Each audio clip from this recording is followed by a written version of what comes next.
చేసిన కార్యక్రమానికి హాజరవడం జరిగింది. 8/1/2025 కొప్పాక జిల్లా పరిషత్ ఉన్నత పాఠశాల విద్యార్థులకు కెరీర్ గైడెన్స్ కార్యక్రమాన్ని నిర్వహించడం జరిగింది.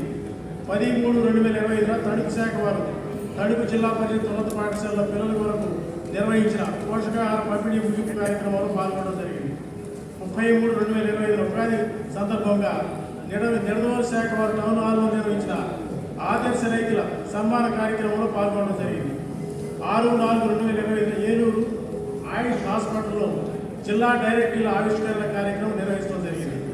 27/4/2025 ఏలూరు శాఖ నెలవారీ సమావేశానికి హాజరవడం జరిగింది.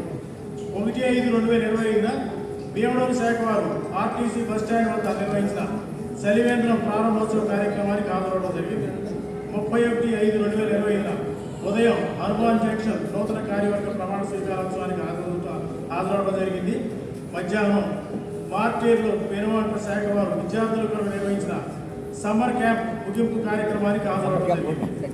7/6/2025 గౌరవనీయులు శ్రీ ఎన్ రామచంద్రారెడ్డి గారి అతిథిగా భీమవరంలో జిల్లాలోని ముఖ్య బాధ్యులతో నూతనంగా ఎంపికైన పిఎస్టీలతో సమావేశాన్ని నిర్వహించడం జరిగింది.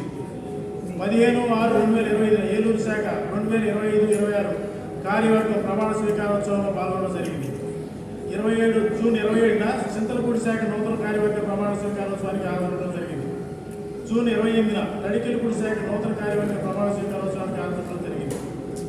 జూన్ 29 ఉదయం జంగారెడ్డిగూడెం శాఖ నూతన కార్యవర్గం ప్రమాణ స్వీకారోత్సవానికి సాయంత్రం తడికెలపూడి శాఖ నెలవారీ సమావేశానికి హాజరవడం జరిగింది. 6/7/2025 రాజమండ్రి తాళపూడి శాఖల ప్రమాణ స్వీకార కార్యక్రమాలకు హాజరవడం జరిగింది.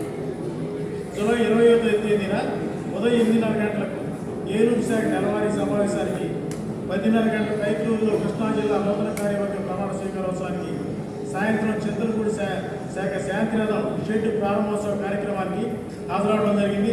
అలాగే నిన్న కూడా కార్యక్రమం నిర్వహించాం.